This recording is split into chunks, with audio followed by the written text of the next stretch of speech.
Amara Cole was handcuffed in public, accused of threatening a white officer. But behind her calm silence was the truth. She was a high-ranking intelligence commander trained to lead missions, not stand trial. She never raised her voice, yet they feared her presence. How far can the system go when it thinks someone like Amara has no power? If that question makes you pause, like, share, and let's step into the story that left an entire courtroom stunned. You could feel it before you saw it. That kind of tension that doesn't shout it settles. Slow, dense waiting. And it settled on the sidewalk outside the Fulton County Courthouse that morning, the way fog settles over water just before something breaks through. Amara Cole wasn't running, wasn't hiding, wasn't doing anything but walking toward the courthouse steps. Dark blue suit hair pulled back, briefcase in one hand, coffee in the other. Composed, focused. She looked like someone with purpose. Maybe that's what set it off. Officer Karen Whitlow stepped forward without warning, hand near her holster, eyes locked in. "Ma'am," she said sharply, "I'm going to need you to stop right there." Amara slowed, confused but calm. "Is something wrong?" Whitlow took one more step, closing the distance. "You parked illegally, and I need to know what you're doing here." Amara glanced back at her car, parked at a metered space, no signs indicating restriction. "I believe I parked legally. I'm headed to court. My brother has a case. I'm here as his legal assistant." Whitlow's tone shifted. Harder, sharper. "You said assistant. Then why are you carrying that?" She gestured to the briefcase like it was contraband. Amara raised an eyebrow. "It's a briefcase, officer, with legal documents. Is there an issue?" That's when it happened. The moment everything tipped. Amara's voice wasn't raised. Her words weren't disrespectful. But in Whitlow's eyes, it was the tone. That steady, calm refusal to be afraid. Whitlow stepped in close, too close. "I'm giving you a lawful order. Return to your vehicle now." And then Amara did something that in Whitlow's world crossed a line. She asked calmly, "Is this a lawful stop?" The sidewalk went quiet. It wasn't defiance, it was clarity. And for some reason that question, so simple, so measured, landed like a challenge. Whitlow's jaw tightened. Her hand moved to the cuffs at her side. Refusing to comply with a lawful order is obstruction. "Put your hands where I can see them." Amara stood still. Her voice didn't waver. "You haven't stated a valid reason for detaining me. If this is a legal matter, I'm happy to cooperate, but I'd like clarity." Whitlow's face turned red, not from heat, but from something boiling beneath the surface. "You think you're smarter than me?" she snapped. "Is that it?" Amara blinked once, slowly. "I think I have the right to ask questions." The cuffs came out. People started turning their heads. A woman walking her dog slowed down. A man across the street pulled out his phone. Whitlow grabbed Amara's wrist hard, spinning her around and pressing her against the hood of her own car. "You are now under arrest for obstruction and non-compliance." Amara didn't resist. She didn't plead. But the way she held her posture, it wasn't surrender. It was restraint. It was someone holding back something larger than the moment. The younger officer, Evans Badge, barely a year old, watched from the side.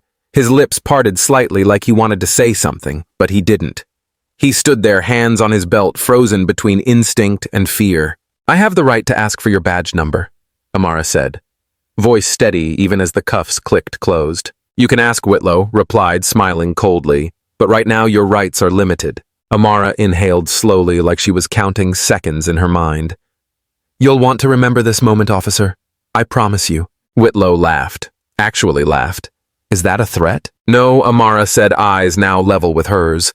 "That's a fact." Silence fell again. Officer Evans looked at Whitlow, then at Amara, then back to the people watching. His fingers twitched near his radio, but he said nothing. "Transport requested," Whitlow called in. "Female, early 40s, non-compliant, attempted verbal escalation. Suspected threat to courthouse personnel."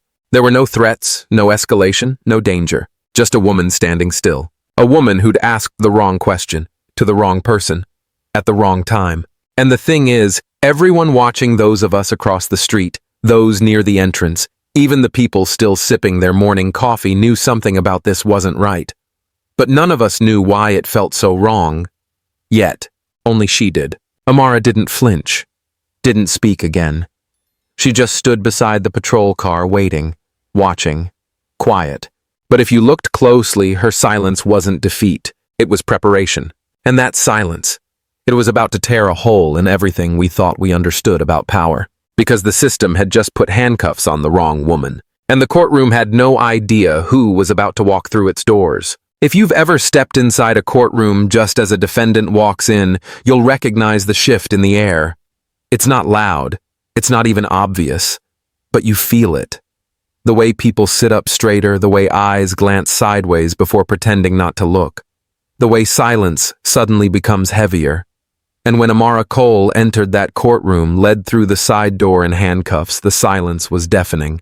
She didn't look down. She didn't glance around the room, searching for sympathy. She kept her chin steady, her gaze level, as if she'd practiced this walk 100 times before. But she hadn't. From the second she appeared, people in the gallery made up their minds. They saw a black woman in cuffs and drew conclusions, some in whispers, others in silence. Then a voice cracked through the stillness. Wait, what the hell? Malik Cole had just stepped into the back of the room, legal pad under his arm, fully expecting to sit down and wait for his client's case to be called. What he didn't expect was to see his sister, his mentor, his rock being paraded like a common criminal. His voice wasn't loud, but it shook. A nearby bailiff turned, hand raised. Sir, you'll need to keep your seat. Court is in session. But Amara turned her head slightly toward Malik, a calm gesture, her eyes meeting his for just a second. No panic, no fear, just control. Malik, still frozen, let out a long breath. He sat down, but not because he wanted to, because she told him to without saying a word. Judge Ruth Delaney entered moments later, robes pressed her silver-gray hair pinned neatly back, eyes scanning the room with a familiar coolness. We'll proceed, she said. No greeting, no preamble, just power. Officer Whitlow, she gestured. Let's hear your statement. Whitlow stood with rehearsed confidence. Your Honor, she began on the morning of October 4th. I observed the defendant loitering near the courthouse. When approached, she refused to comply with verbal commands and responded with what I interpreted as veiled threats. Delaney narrowed her eyes. Veiled threats. Explain. Whitlow nodded solemnly. She didn't yell. She didn't curse. But her tone was commanding, military. She said, and I quote, "You'll want to remember this moment." Gasps were held, not released. Malik's jaw tensed. He didn't say a word, but you could see the disbelief in his posture. She stared me down. Your Honor. Whitlow continued. Didn't blink. Didn't flinch. Like she was testing who had control. The judge shifted in her seat. And how did you respond? I placed her in restraints for officer safety. I considered her behavior resistant. Now Delaney turned to Amara. Miss Cole, would you like to respond to these allegations? Amara stood a bit taller, her voice steady but not defensive. I asked one question, she said. Is this a lawful stop? I didn't yell. I didn't move. I waited for an answer. Delaney tilted her head. And you believe that tone held no implication. My tone was calm. My intent was clarity. Whitlow let out a quiet, unfiltered scoff. You had attitude, she muttered. That's enough in my book. The judge raised her hand, annoyed. Officer Whitlow, I will remind you that courtroom decorum applies to everyone, including you. Whitlow fell silent but didn't apologize. Delaney looked back at Amara. Miss Cole, let me be clear. This court does not just consider what is said, but how it is said. Silence can be defiance. Calm can be contempt. For a moment, Amara didn't respond. The pause lingered like a dare. Then she said softly, I disagree. Asking if something is lawful shouldn't be seen as confrontation, not when no law was cited. The judge leaned back, unimpressed. That may be your belief, but it is not how this court interprets obstruction. And just like that, the room understood Amara's calm didn't protect her. It provoked them. A short recess was called. The judge exited. The murmurs began. Malik finally made his way to her. This is insane, he whispered. They're twisting everything. Amara didn't flinch. They're not twisting, she said. They're revealing. He frowned. Revealing what? She gave him a look. Not a smile. Not sadness. Just something resolute. The system believes power should sound a certain way, and when it doesn't, they panic. There's something unsettling about a person who doesn't flinch when they're expected to. Most people when pushed into a corner fight or fold. But when Amara Cole sat in that courtroom, hands folded neatly back straight, no defense pouring out of her mouth, something shifted. It wasn't loud, but it was loud enough. The judge had expected her to argue. Whitlow certainly had. Even Malik, sitting just a few feet behind her, braced for a rebuttal. But it never came. Amara listened. Calmly. Quietly. She didn't agree with what was said. She didn't pretend to.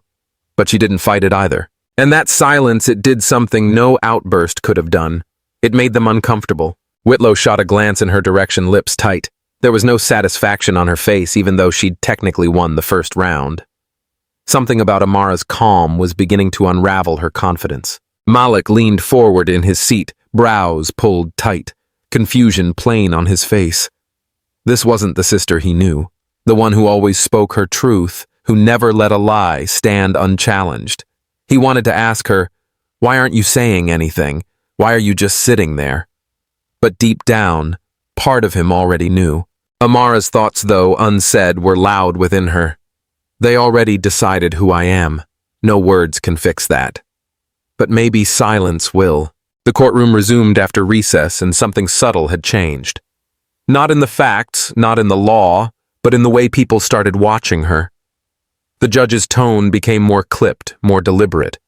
Whitlow's voice, when she took the stand again, had a slight tremble so small most people might have missed it. But Amara didn't. She was listening to everything, especially what wasn't being said. That's when the missing footage came up. The body cam footage, Malik asked, standing now as Amara's counsel. Was it submitted into evidence? Whitlow hesitated too long. It was corrupted, she said. We lost the file when the system updated. Her voice was steady, but the words were brittle. Malik blinked. So there's no visual record of the alleged incident. No, Whitlow replied, but my report was filed immediately. It's consistent with my testimony. Judge Delaney didn't flinch. We've accepted officer reports in the absence of footage, before she stated plainly. Then she added, unless you have reason to believe otherwise, Mr. Cole. Malik looked at Amara. She didn't blink. She didn't nod. She just breathed. No, Your Honor, he said slowly. Nodded this time. And still Amara said nothing. But others were starting to notice. A man in a gray suit had entered the back of the courtroom shortly after recess. He hadn't made a sound, hadn't asked to be noticed. But he didn't take his eyes off Amara. He sat rigid, jaw-locked, arms folded across his chest, like someone who knew how to read a battlefield, like someone who had once stood beside her on one. Malik noticed him, but only in passing. At first. Until he realized the man hadn't looked at the judge once, or the officer, or even the counsel. Just Amara. Who was he? And more importantly, why did Amara seem to know he was there even without turning her head? The hearing carried on. Legal motions, objections, sustained objections, overruled. It was routine. But every word spoken in that courtroom seemed to echo just a little louder than before, because something wasn't adding up. Why wasn't she fighting back? Why did she look like she was waiting for something everyone else didn't know was coming? Malik scribbled a note on his pad and passed it to her quietly.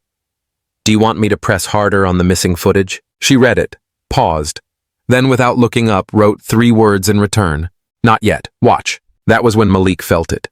The unmistakable weight of something shifting just beneath the surface, like the tide pulling back before a wave breaks. And from the back of the room, the man in the gray suit leaned forward just slightly, hands now clasped, gaze steady. Something was coming, but no one knew what, except maybe Amara. You could tell the energy in the courtroom had changed, but no one was willing to say it out loud yet. Not the judge, not the officer, not even Malik. But you could feel it. Like a storm that hadn't broken, but everyone knew it was coming. Amara still hadn't said much. And maybe that was what made people start paying closer attention. Her silence wasn't empty. It was loaded, as if she was giving them the chance to reveal themselves one by one. Then something unexpected happened. A small voice, hesitant but clear, rose from the back of the courtroom. Excuse me, Your Honor. Everyone turned. A young boy, maybe 11, stood up from the public seating. His clothes were neat, his hands gripped tight around the sides of his jacket, but his eyes, they were steady. I saw what happened, he said. Out there before she got arrested. I was right there. I saw it. The courtroom fell quiet, unsure of how to respond. The judge blinked. "Who are you, son?" "My name's Jalen," he said. "Jalen Price. I was with my mom. She went inside already." I waited outside on the bench while she finished her paperwork. Delaney exchanged glances with the clerk, then sighed. "He's not a formal witness," she said. "We can't." But Malik stood up. "Your Honor, if the court values truth over procedure, then maybe we should at least hear what he has to say." Delaney hesitated, then nodded once. "Proceed." The boy stepped forward slowly. As he walked, his eyes flicked toward Amara. She gave him a soft look, calm, reassuring, without a word. He seemed to take courage from that. "I saw the whole thing," Jalen said. "That officer stopped her for nothing. She wasn't doing anything wrong. She was just trying to walk up the courthouse steps. I think she was late." Whitlow shifted in her seat, arms crossed, trying not to look bothered. But she was. "And what exactly did you hear her say?" Malik asked gently. Jalen thought for a second. She said, "Do you really want to do this?" That's all. Not loud, not angry, just like... She was giving the officer a chance to back off. Delaney leaned forward. "Was there anything about her tone that sounded threatening to you?" Jalen shook his head firmly. "No, ma'am." She sounded calm. Way calmer than most grown-ups I know. If anything, she sounded like she knew something, like she wasn't scared. And then he added almost like an afterthought. "She had a ring. I remember that too. On her right hand. It was silver but not shiny. And there was this symbol on it like a triangle, but not really. It looked like something from a movie. Military or something." Amara didn't move, but Malik's eyes darted to her hand instinctively. The ring was gone now. Removed sometime between the arrest and the hearing. But Jalen's memory was too precise to be dismissed. From across the room, a man slowly rose from the back bench. Not the boy's father, not someone on the record. It was the same man from earlier, the one in the gray suit who hadn't taken his eyes off Amara since he walked in. He cleared his throat. "Your Honor, if I may speak." Delaney narrowed her eyes. "And you are—" "My name is Samuel Pierce," he replied. "Retired Lieutenant Colonel, U.S. Army Intelligence Command." That sentence alone changed the room. I wasn't planning to say anything. He continued. "But that symbol the boy described, it's not from a movie. It's real. It belongs to a specific branch of our strategic intelligence network. Not many people wear it. Only those who served in deep-level ops covert classified missions." The judge frowned. "Are you suggesting the defendant is affiliated with military intelligence?" "I'm not suggesting," Pierce said calmly. "I'm confirming. I know who she is. I've served with people like her. You don't forget the presence, or the quiet, or the way they hold the room without raising a voice." Every head turned to Amara again, but this time it wasn't with judgment. It was with curiosity, respect, even a little fear. Malik stepped forward. "So you're telling this court that my sister Amara Cole is more than what this report claims?" Pierce met his gaze directly. "She's more than any report could contain." A ripple moved through the courtroom. Subtle, but unmistakable. The kind of shift that happens when a story changes direction, not by force, but by truth. Judge Delaney looked rattled for the first time. Why would someone like that, someone with that background, not say a word in her own defense? Amara finally looked up. Her voice was low but firm, because sometimes silence says more than any defense ever could. By now the courtroom didn't breathe. It watched. It listened. It waited. Something in the air had shifted after the boy's testimony. And Amara's silence, so deliberate, so unnerving, was no longer seen as defiance but as strategy. People just didn't know what kind of strategy yet. Then Officer Whitlow stood up, her voice cutting through the stillness like glass shattering. "Your Honor, the prosecution would like to call a new witness," she said too quickly. Judge Delaney gave a small nod. Malik didn't hide his suspicion. Whitlow had already stretched the bounds of credibility with her earlier statements, but now she was playing for control, fast and hard. A man entered the room. Late 40s business suit, too polished. His eyes darted around, never resting. When he was sworn in, his voice cracked as he said, "Trevor Knox." Malik leaned toward Amara, whispering under his breath, "Never heard of him." Whitlow began. "Mr. Knox, can you describe your interaction with the defendant?" Trevor swallowed hard. I met her once. She stopped me in a parking lot, claimed I was following her, said things like she'd make me disappear. that I didn't know who I was dealing with. She threatened you. Yes. She said, you're already on a list. I didn't understand what that meant, but her tone cold, almost rehearsed, like she'd done this before. There was a flicker in Amara's eye, but she didn't speak. Malik, however, straightened. Whitlow pressed. Did she use specific language? Something intimidating. Trevor nodded. She told me I should be careful walking alone at night. Gasps stirred in the back of the room. A woman shook her head in disbelief, but the judge said nothing. Her hands tightened on the bench. Then came the moment. Malik stood. Your Honor, permission to cross-examine. Granted. Malik approached slowly, his voice calm and smooth. Mr. Knox, how long ago did this alleged interaction occur? 2 years ago. 2 years, Malik repeated. And in all that time, you never filed a report, a complaint, or a formal statement. I was scared. Scared enough to say nothing for 2 years, Malik said. But brave enough to come forward now. Whitlow shifted uncomfortably. Then Malik changed tone. Mr. Knox, earlier you said, and I quote, she told me the lines. Was that correct? Trevor's face paled. No, I misspoke. Did you? Because it sounded like you were quoting something rehearsed. Like you were following a script. Trevor looked at Whitlow, then back at Malik.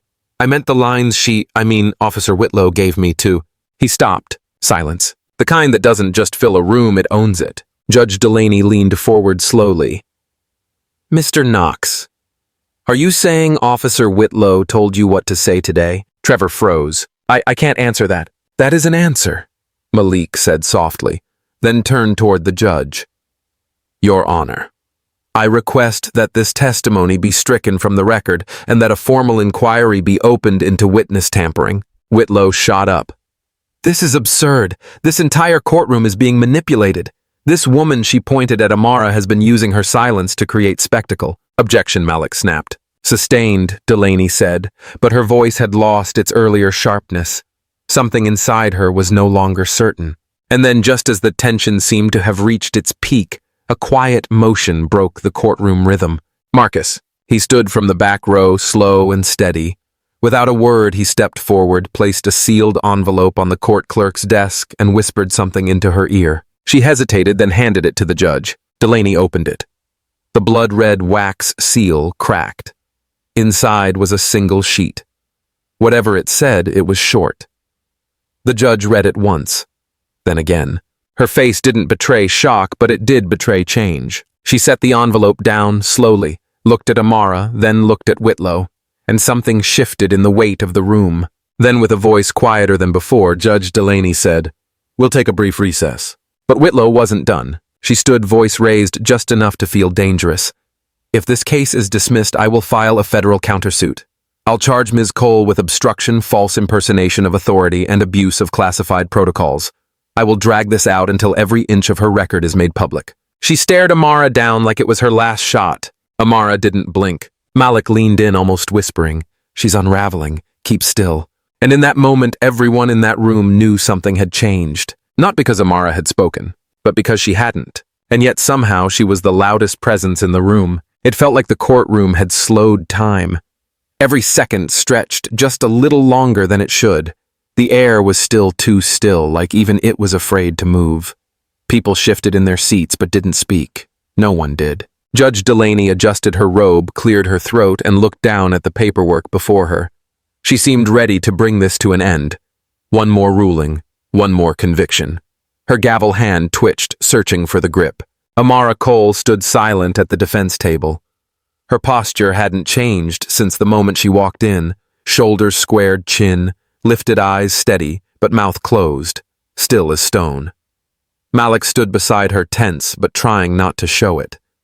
You could tell he was waiting for something. You just didn't know what.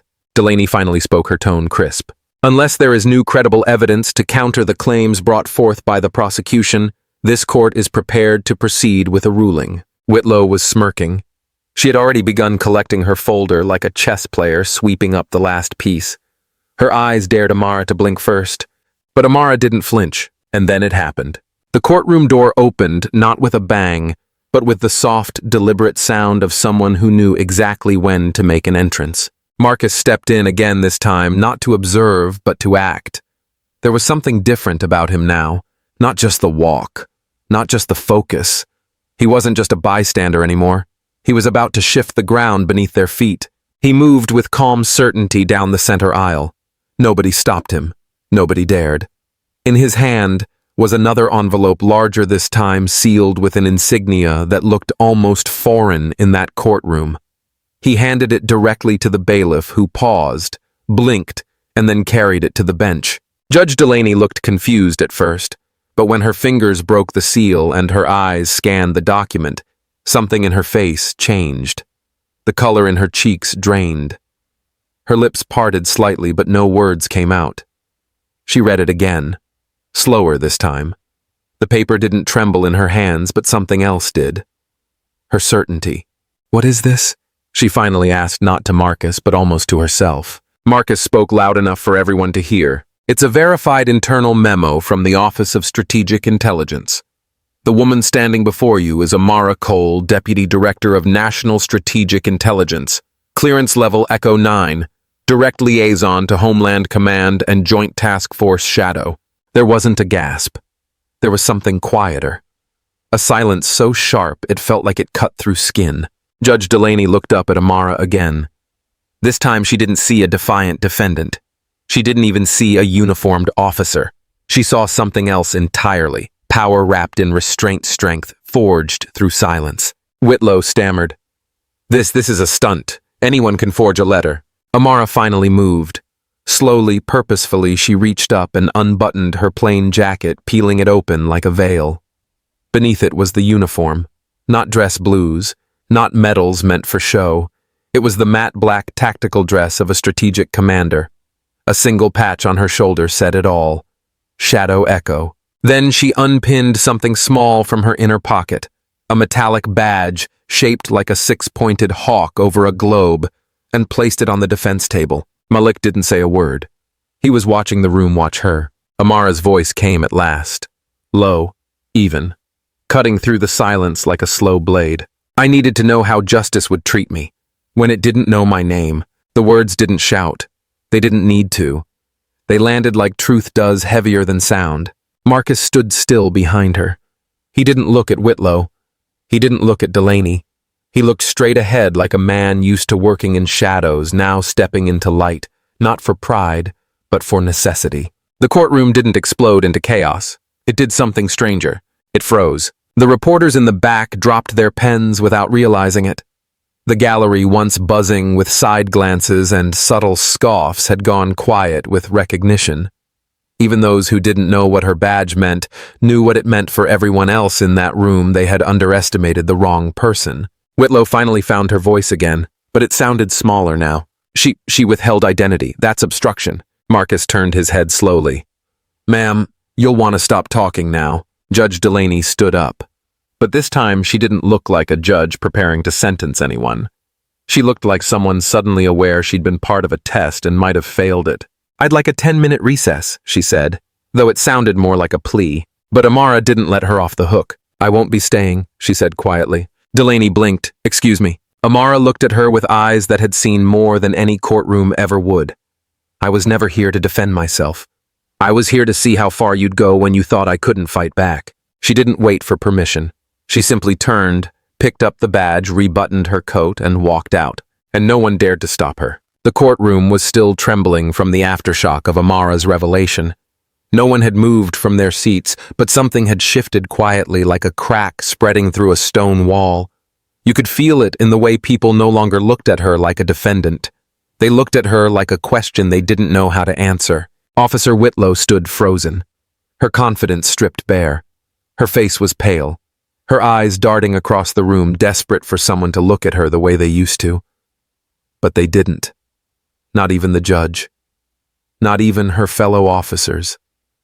All she had left was the sound of her own trembling voice. "I didn't know who she was," she stammered, her words spilling fast, thin, hollow. "I was just following procedure. She was uncooperative. I didn't know." But nobody was listening to her defense. Not anymore. Judge Delaney, who had spent the past hour walking a razor's edge of authority, finally turned toward the court officer and issued a firm, clear order. Effective immediately, Officer Whitlow is suspended from duty pending a full internal investigation. This court will submit a request to the Department of Justice for independent review of her conduct. Whitlow took a step back, stunned, as if her own legs didn't quite believe they were being asked to move. The courtroom didn't clap. It didn't cheer. It just watched, like a tide receding after a storm, waiting to see what damage had been done. Malik stepped closer to his sister, his face still marked with disbelief, but now also something else, admiration mixed with frustration. His voice came low, careful. Why didn't you just tell them he asked? From the beginning, why let them drag you through this? Amara didn't answer right away.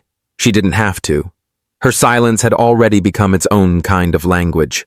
But when she did speak, her words were soft, firm, sharpened by something deeper than anger. Because if I had to show the badge to be believed, then nothing's changed, she said. And I needed to know if the uniform mattered more than the truth. Malik's lips parted, but nothing came out. He looked at her like someone who had been handed a mirror and didn't know what to do with his own reflection. That's when Marcus stepped forward again, not as an agent, not as a protector, but as a man who had just witnessed the system fumble its last excuse. You gave them a chance to get it right, he said, his voice steady, and they proved they couldn't. That's on them, not on you. Amara nodded slightly, but there was no triumph in her expression, no victory to savor, just a quiet, contained fire, something forged long ago and too deeply buried to ever burn out. The gallery had begun to stir again quietly now, exchanging looks filled with realization. Some people left without a word. Others lingered like they needed time to let the shame sink in. Outside the courtroom, the press was already circling. Cameras, lights, voices calling out for statements. But Amara didn't stop. She walked through the chaos like it was mist. Malik followed close behind, still clutching his briefcase, still unsure what part of him had just shifted. Marcus stayed behind for a moment, giving the reporters a look so cold it made the boldest of them lower their cameras. Inside, Judge Delaney remained seated on the bench. Alone now. No verdict. No gavel. Just the sound of a system being cracked open by silence. And for the first time in a long time, no one knew how to fill the silence she left behind. The SUV moved steadily down the quiet road away from the courthouse. Neither Amara nor Malik spoke. The weight of what had just unfolded still lingered in the air between them.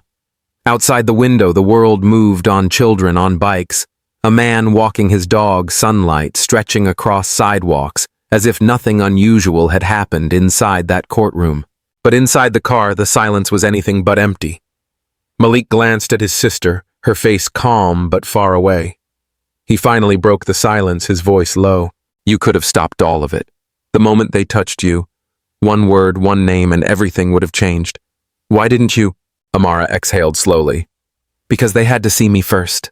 Not the badge, not the title, just me. Malik frowned, still trying to understand. She turned to look out the window. You remember my last assignment overseas, right? The one no one was allowed to ask about? He nodded. It was Ukraine, a remote airfield. We were tracking a defector who had turned double agent. The mission was clean, precise, until it wasn't. We were ambushed. 2 of my team didn't make it out. I carried one of them out on my back through snow and gunfire. He was 19. Her voice was steady, but Malik saw her knuckles tighten around her knee. When I came home, the Pentagon offered me promotion honors interviews. But I didn't want cameras. I didn't want medals. I needed space to ask myself why we did what we did and who we really did it for. Malik looked over. And you walked away from all of it. Amara smiled faintly. Not away, just aside. I still serve. But I stopped wearing the name on my chest, because I needed to know if the country I fought for would still see me when I wasn't in uniform. He was quiet. She continued. If I had to flash my title to be respected, then nothing's changed. If justice only works for the powerful, it's not justice, it's obedience. And obedience is dangerous when it's blind. Malik's jaw tensed. But this almost broke you. No, Amara replied, turning to face him. This revealed something deeper. I needed to know if the system could recognize integrity without being told where to find it. If I walked in with a full resume, no one would have asked questions, they would have just backed off.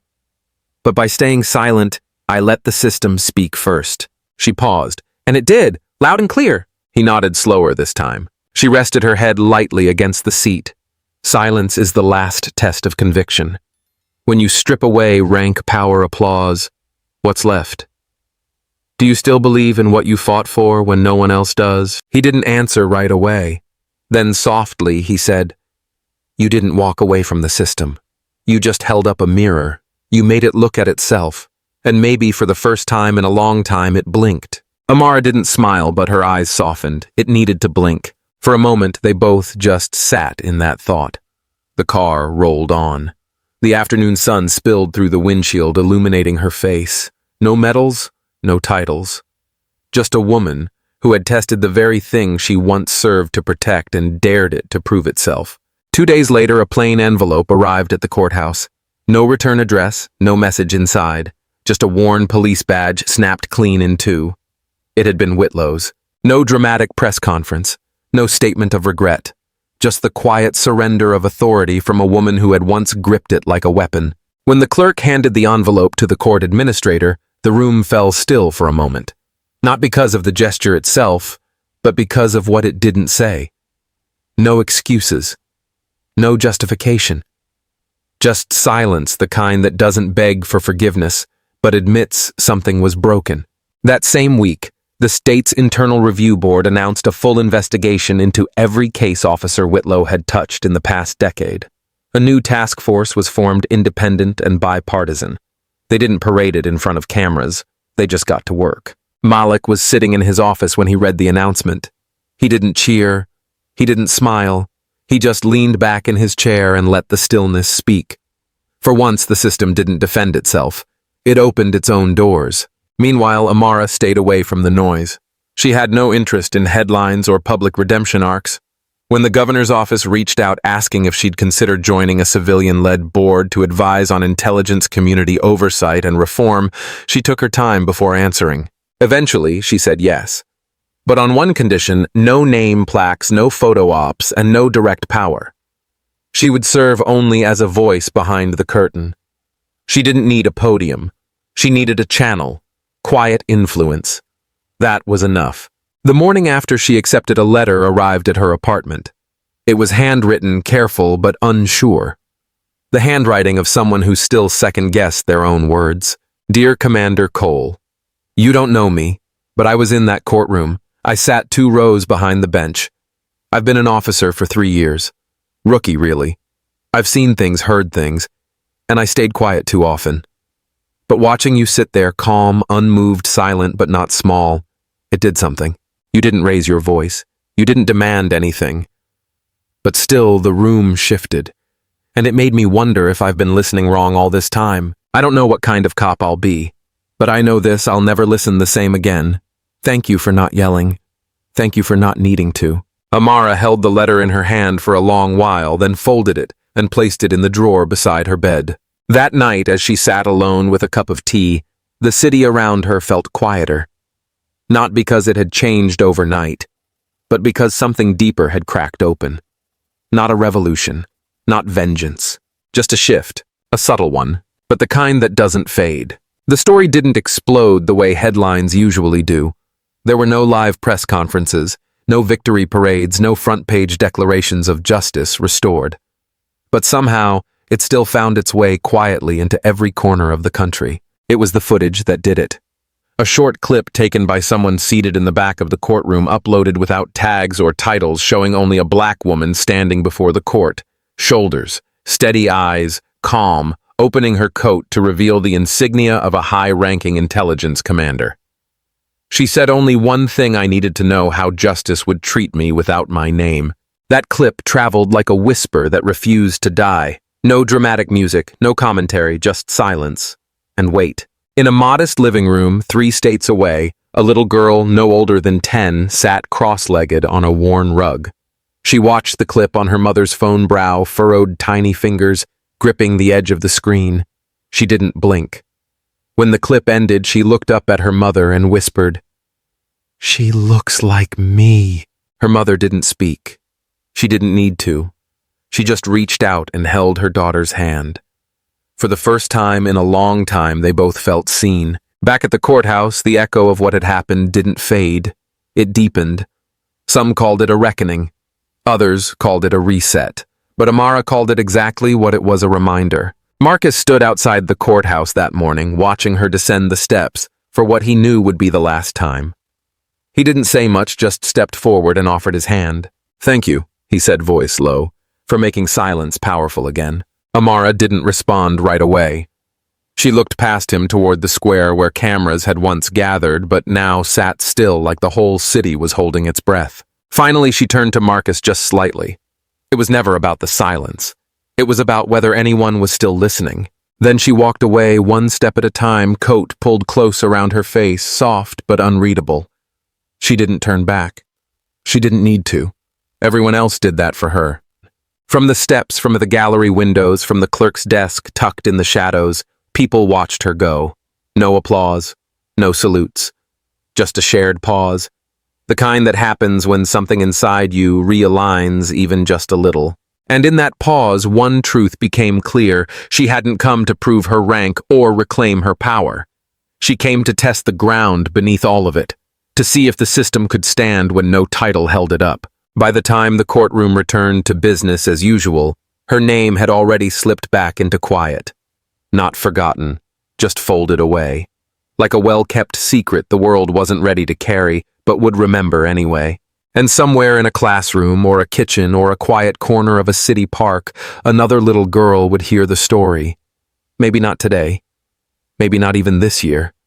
But someday, and when she did, maybe, just maybe, she'd whisper too, "She looks like me." Sometimes the most powerful voices are the ones that wait in silence, not out of fear, but out of strength.